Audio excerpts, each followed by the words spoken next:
that video, you might remember that I didn't square off the fabric very well, meaning I didn't cut perfect squares or perfect rectangles, and it all worked out and it was fine anyway, it was close enough. But I had a few people ask me about buying some from me, and I figured if someone is going to pay me to make them, then I should do it right. So I made a few purchases to help me do that. So first of all, I bought this iron, which is currently heating up. It's just like a good solid mid-range iron recommended by the wire cutter.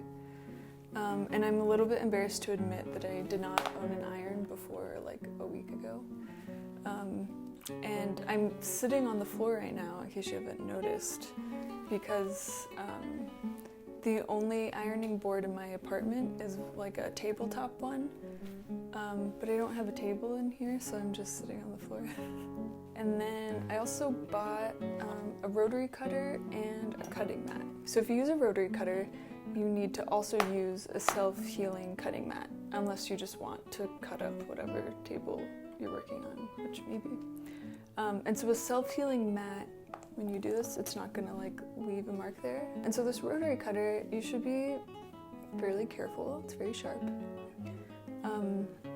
But you open the blade by sliding this down here, and now you have a very sharp blade exposed, so you need to be careful. And then I also have this ruler. So it has a non-slip back, and that's really important because you don't want your ruler to be like slipping around when you have this blade near your hand. I'm just going to demonstrate this on this piece of scrap fabric, which I'm going to use to make a lavender pillow. So I'll just show you how to do it.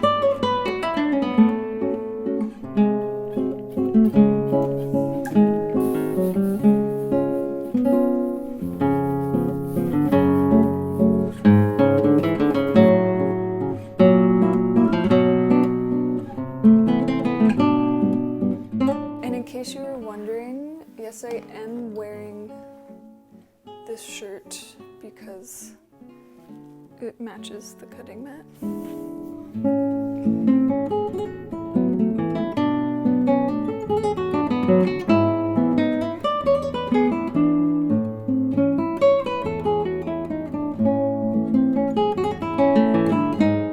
want this to be square to this, is what I'm doing. And then I'm going to line the ruler up along this line.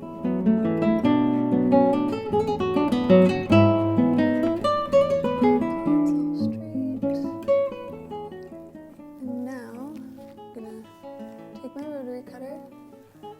I'm gonna start, and you always want to cut away from you. That's the safest way to do it.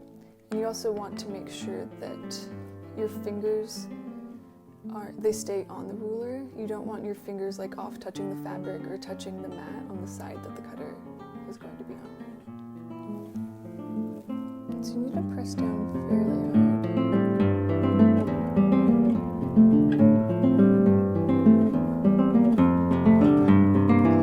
no, I didn't press down quite hard enough.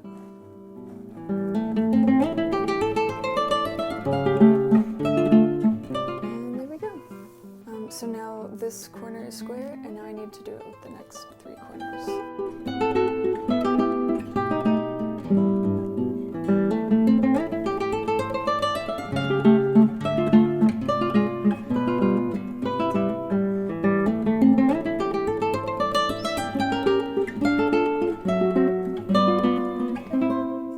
So now to get these 2 corners square,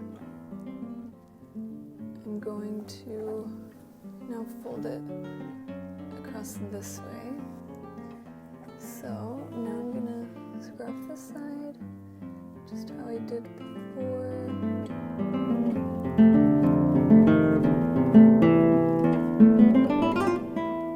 So this side is actually like pretty square already. I'm just leaving that, that's fine. Okay, so now I just need to cut this in half, and then I have my 2 rectangles. Voila! You you can watch my lavender video to find out how I turn these two pieces of fabric into a little miniature pillow stuffed with lavender. Thanks for watching. If you like these videos, go ahead and subscribe to see more. And let me know if you have any questions, anything you'd like to see me make.